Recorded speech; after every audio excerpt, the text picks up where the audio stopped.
जामशोरी जे deputy commissioner गज़नफुर Ali Qadri सेवण में दौरो करे तरक़ियाती कमनि जो जाइज़ो वरितो। जंहिं दौरान डबल रोड जी तइमीर ऐं हद दख़लिन हटाइण बाबति हिदायतूं जारी कयूं।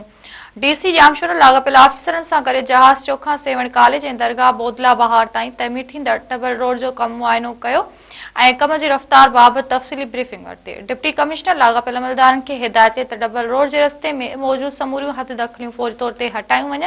हिन चयो त सेवण जे तालके भरिसां पार्किंग एरिया बि तइमीर कई वेंदी, जंहिंसां ज़ाइरीन ऐं शहरनि खे बहितर सहूलियतूं मुहैया कयूं वेंदियूं। अवाम खे बुनियादी सहूलियतूं फ़राहम करणु ज़िले इंतिज़ामिया जी अवलीन तरजीहनि में शामिल आहे।